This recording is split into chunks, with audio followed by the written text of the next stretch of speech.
he's gone too. How interesting, I say, absolutely amazed. Has Richard Pelrod, claims examiner, gone too?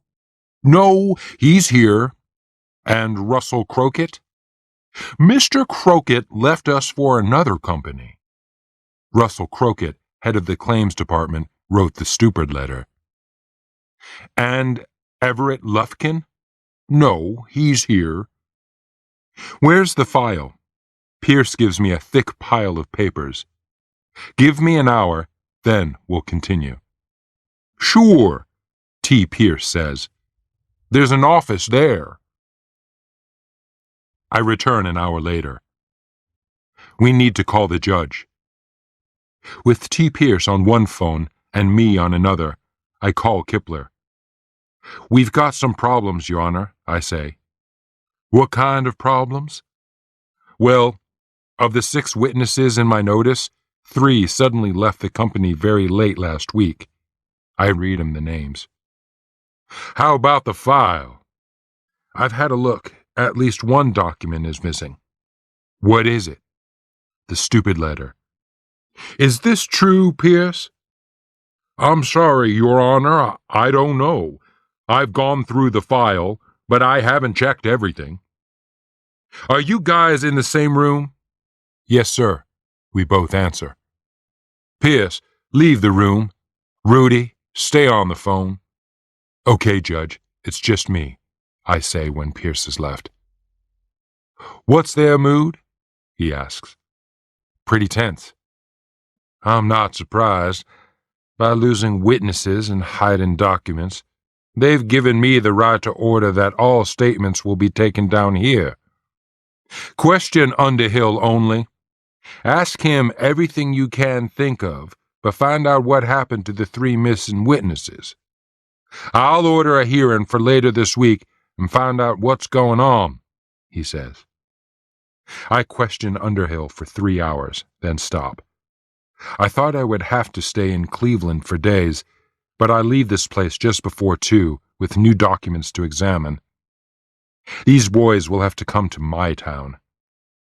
The bus ride back to Memphis seems much faster. On the Thursday, we're in Kipler's courtroom at 5:30 in the afternoon.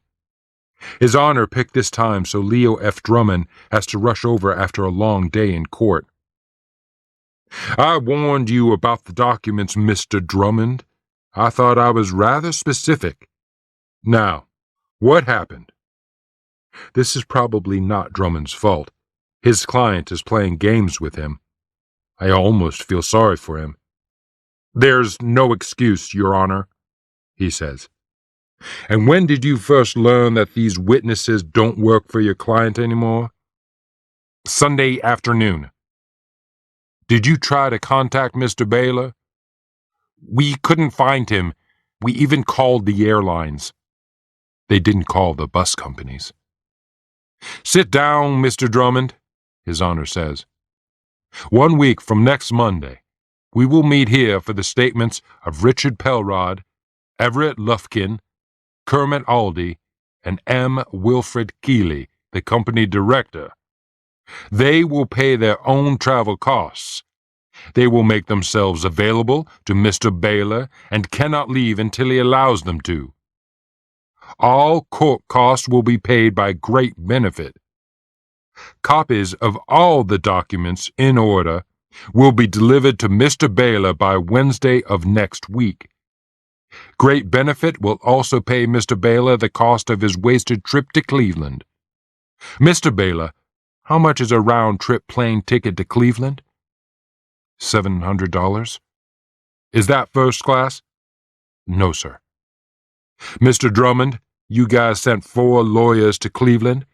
Did they fly first class? Drummond looks at T. Pierce, who looks like a child caught stealing, then says, Yes, sir. First class. I thought so. How much is a first-class ticket? $1,300. How much did you spend on other bills, Mr. Baylor? Actually, I spent less than $40. Around $60, I say, cheating, but not being greedy. Then, 4 hours traveling time at $200 an hour.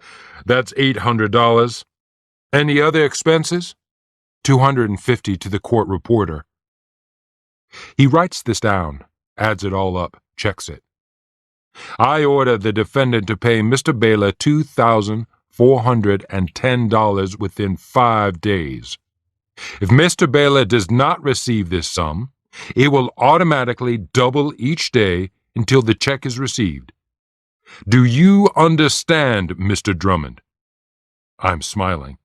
Drummond rises slowly. He's angry. I object. There is no proof that Mr. Baylor flew first class. The trip to Cleveland and back is worth $1,300 to your firm, Mr. Drummond. That's what I'm ordering your client to pay. Mr. Baylor does not get paid by the hour, he replies. Are you saying that his time is not valuable? You'll pay him $200 an hour. Consider yourself lucky. I quickly pick up my papers and leave. For dinner, I eat a bacon sandwich with Dot. Buddy is spending more and more time in his Fairlane. It will only be a few days now before Donnie Ray dies, and Buddy's way of dealing with it is to hide out there in the car and drink. He sits with his son for a few minutes each morning, then tries to avoid everybody for the rest of the day. We talk about the lawsuit, but Dot's lost interest. 6 months ago, she honestly thought a lawyer, even me, could scare great benefit into doing right. There was still hope. Not now. Dot will always blame herself for Donnie Ray's death. She didn't go straight to a lawyer when Great Benefit first denied the claim. Instead, she chose to write the letters herself.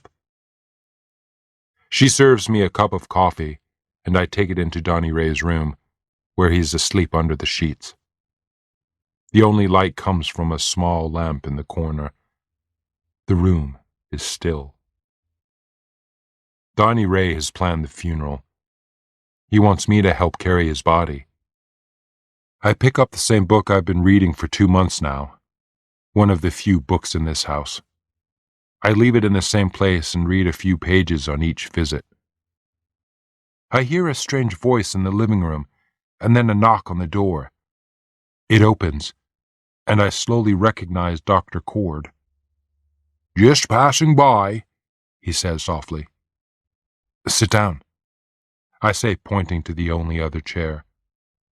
We sit with our backs to the window, our eyes on the dying boy. "I've been thinking about this trial," Cord says very quietly. "Any idea when it might happen?" "February 8th. Would it be better if I testified in court instead of recording a statement?" "Of course." "Then I'll do it. I won't send a bill." "That's very generous." "It's the least I could do. Do you know what my job involves? I diagnose people, then I prepare them for death." "I guess someone has to do it." "It's not that bad, really. I love my work." He pauses and looks at his patient. "This is a hard one, though. There was treatment available at a cost. I was willing to give my time and effort, but it's still a $200,000 operation. No hospital can afford that kind of money." "It makes you hate the insurance company." "Yeah, it really does." "Let's beat them." "I'm trying to," I say. We walk quietly past Donnie Ray and say goodbye to Dot, who's sitting out front. Chapter 9. The Funeral. The phone call I've been afraid of getting finally comes on Sunday morning. It's Dot. She tells me she found him about an hour ago. He went to sleep last night and never woke up. Her voice is a little weak, but she is managing to control her emotions. We talk for a bit, and I realize that my throat is dry and my eyes are wet. I tell her I'm sorry and promise to visit this afternoon. Then I close my eyes and say the last of many prayers for Donnie Ray. I call Judge Kipler with news of the death. The funeral will be tomorrow afternoon at 2, which is a problem because the great benefit statements are due to start at 9 in the morning and continue for most of the week. I'm sure the suits from Cleveland are already in town, probably in Drummond's office right now practicing for the camera. Kipler tells me to be in court at 9 anyway, and he'll handle things from there. I tell him I'm ready. When I get to the Blacks, the whole neighborhood is there. I tell Dot simply that I am sorry, and she thanks me for coming. I go and sit outside alone. I'm soon joined by a young man who looks oddly familiar. "I'm Ron Black," he says, sitting. "The twin." He looks strong and healthy. "Nice to meet you," I say. "So, you're the lawyer." He's not in a talkative mood. His sentences are short and forced, but after a time he tells me that he was ready and willing to give his marrow to save his brother, and that he'd been told by Dr. Cord that he was a perfect match. He's happy to explain this to a jury, and he doesn't ask how much money he might get. After 2 hours, I'm really tired. I excuse myself and leave. On Monday, there's a whole crowd of men in dark suits sitting around Leo F. Drummond on the far side of the courtroom. I can imagine how angry the top men from Great Benefit were when they found out that they had to appear here today. Kipler calls Drummond and me to the front. "Mr. Drummond, Donnie Ray Black died yesterday." "I'm very sorry," Drummond says. "The funeral is this afternoon, and that's a problem. Mr. Bailey is taking part in the funeral. In fact, he should be with the family right now. Drummond, have your people here next Monday. Same time, same place." These very important men from Great Benefit will be forced to rearrange their busy lives. "Why not start tomorrow?" Drummond asks. It's a perfectly good question. "I run this court and control the trial, Mr. Drummond." "But, Your Honor, these gentlemen have gone to a lot of trouble. It might not be possible next week." This is exactly what Kipler wants to hear. "Oh, they'll be here, Mr. Drummond. They'll be here Monday morning." "Well, I think it's unfair. With respect." "Unfair? We wanted these statements 2 weeks ago. Your clients started playing games." Kipler is punishing Drummond and Great Benefit. There will be a trial here in a few months, and the judge is telling the famous lawyer that he, His Honor, will rule at the trial. Behind a small country church, a few miles north of Memphis, Donnie Ray Black is laid to rest. I can hear Dot crying softly. I can see Buddy sitting next to Ron. It's a gray, cloudy day. A day for a burial. We finish with the last statement from Pelrod, Jackie Lemanchek's ex-boss, on Wednesday, 7:30 the following week. After 3 days of questioning and 1,000 pages of statements, the boys from Cleveland are ready to go home. "Nice job, Rudy," Leo Drummond says in a low voice. "Thanks." He breathes deeply. "Look, Rudy, I'd like to discuss settlement possibilities. We feel good about our defense, but this judge is against us." "How much?" I ask. $150,000. My client is dead. His mother buried him last week, and now you expect me to tell her there's some more money on the table? Your timing is terrible." What does the lady want? Tell us, Rudy. Nothing. He's dead. There's nothing you can do now. So, why are you going to trial? She wants to show the world what great benefit has done. Then she wants to destroy it, I say. Drummond is silenced. Deck is a nervous wreck when I return to the office that evening. His friend Butch, a private detective, is sitting with him. Deck introduces us, refers to Butch as a client, then hands me a note. Keep talking, not about work. As we talk about the funeral, Butch quickly unscrews the cap from the phone receiver and points inside to a tiny microphone. Let's go get some coffee, Deck says. Good idea, I say, feeling sick. Outside, I stop and look at them. What's going on? Deck asked Butch to check our phones.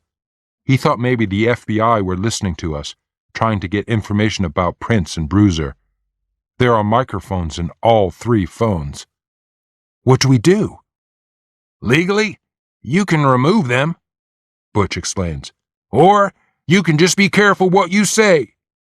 We go back and search the office for 4 hours and find nothing. It's only the phones. After several months in business, our office is beginning to look busier. The front room is crowded with rented tables piled high with documents for the black case. The phone rings even more now. It's difficult to talk on a phone with a microphone in it. The mail today is routine, except for 2 things. First, there is not a single document from Tinley Britt. The second surprise is an invitation to a pre-Christmas sale of gold jewelry in a local mall. Below the store's hours, and a rather lovely handwriting, is the name Kelly Riker.